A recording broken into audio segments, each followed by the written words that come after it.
Hi there, traders. This is Brad Gilbert with today's trading action. All right, pretty quiet markets, but we're seeing a couple of nice cruisy moves here, right?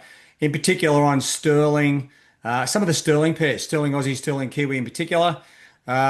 It's following yesterday's strong UK numbers, right? So if you go through the signals, you'll find those quite easily. Now, there's a few things coming out today in Europe. You've got the manufacturing PMI. You've got some UK manufacturing numbers now. This is worth keeping a little bit of an eye on. It's not like hectic data, but you know what? Oh, let me just show you the setups. Like sterling Aussie, sterling Kiwi, just getting to the sort of overbought part of the range. So slightly weaker UK PMI numbers there, manufacturing numbers, could see that nice easy move drift off. And then, you know what? It gives me the shits. I got to say it. Like for years, the Jackson Hole Symposium was just a big junket, right? Where they got together, drank some amazing wine, I bet, and maybe I'm a bit jealous. But now we're waiting for maybe some sort of joint communique about whether it's Russia, Ukraine, the US, or whatever else is going on. And then in the North American session, you got the Philly Fed Manufacturing Index, right? Now, these markets do show us that you don't need really crazy markets to make some cash, right? These are actually old school markets where you get a drift lower. I was looking at Yuri's, just giving him a hand on Yuri's charts. I mean, he managed to get short Aussie just on this breakdown here, almost took 100 points out of it.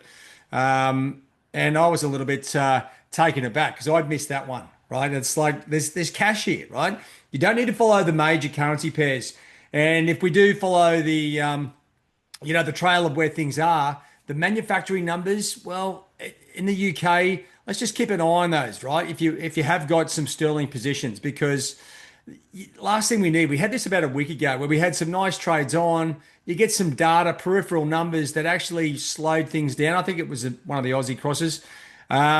So you got the manufacturing PMI and the services PMI, right? So just check those out. Ideally, what we're looking for is strong numbers. You get the strong numbers here backing up the strong CPI yesterday.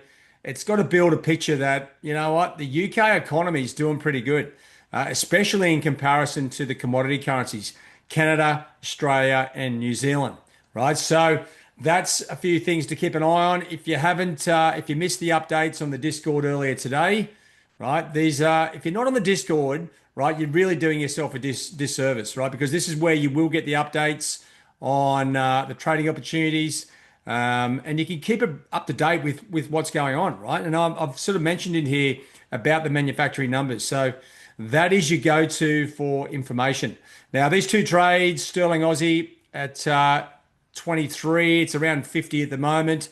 And sterling Kiwi, it's up around 20, 22 at the moment there too. So pretty much 30 points in the cash. Do we hold the positions or just let them go? Well, you could let them go, but in these quiet markets, we're seeing the slightest little bit of news sort of drift into the market, right? So let's just have a look at sterling Aussie. You can see here it is moving nicely to the top side, but we are getting into a bit of an overbought situation. Now, I'm not too concerned about the overbought situation on the dailies. That could take 2 or 3 days to turn around, right? It's like a snail's pace, the daily charts. And that's, obviously because it's tracking longer term trends. This is something that is a little bit more relevant to me. I'm looking at this thinking, well, you know what? If we don't get the UK numbers, then maybe it's worth just bailing out, like close out the position, take the cash, and then reload Primetime Pro looking for the next leg up. Like it's a bit of a no-brainer. And this is how you should be sort of looking at your positions and managing them, right? Same for sterling Kiwi. Now, Aussie and Kiwi sort of work as a pair. So if you're trading sterling Aussie, more often than not, you're trading sterling Kiwi. The one thing is I've noticed, and I was conscious of this yesterday, after the RBNZ sort of signaled that they potentially were considering cutting by 0.5%, right? Which is a big dovish comment. We saw that like 200 point plus move on sterling Kiwi. This is the thing. It doesn't just keep going, right? You need another event to get it going. So to me, sterling Kiwi is definitely on the cards to get long. We're just waiting for the next event. Maybe it's the UK manufacturing numbers. Maybe it's something else. But it is having a little bit of a rest at the moment, right? And that's what the markets do. Treat the markets like a living organism. They need to rest as much as we do after a big night out or a big training session, right? So that's where we are. I'll be looking very closely at the markets. If you're looking, what's going on in the major currency pairs here, you know what? We've probably picked the best of it, right? Because sterling is down 3 points and Aussie's down about 15.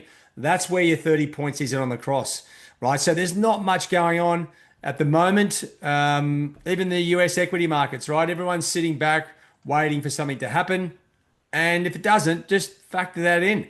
Now, there is a lot of trash talk from Trump, chasing the Fed, right? There was like 2 weeks ago, he was talking about suing Powell for renovations to the Fed building, which is ludicrous. Now he's chasing the Fed Governor Cook, right? She's got a couple of mortgages, both of which she said was a primary residence, so you get a lower interest rate. And so they're sort of chasing her for that. Like, Donald's got to get his nose out of the trough and just focus on being on TV or whatever he wants to do, because it's sort of getting a little bit annoying. And that's it, right? We've got this Jackson's Hole Symposium. We've got a few things coming up. Take it easy. Just follow the markets. Don't forget, like, quiet markets, there's cash in the markets. You don't need to go thrashing around the big numbers to start making some money. So just tune up your charts to what's going on, and we can piece it together. Don't worry, the dominant traders out there, I know you're all sort of, want some more heavy hitting stuff. It's like, you want the UFC sort of crazy stuff, right? That will come about soon enough. So enjoy these markets while you can, and hopefully you've taken some cash out of it. I know a bunch of traders have already jumped on board the sterling, Aussie, sterling, Kiwi bandwagon. Well, good for you for sticking to your guns, right? Because you can lead a horse to water, but you can't make it drink. You guys are trading what you can see. You understand what you're doing, and that's going to pay dividends. All right, guys, have a good one. All the best. Cheerio.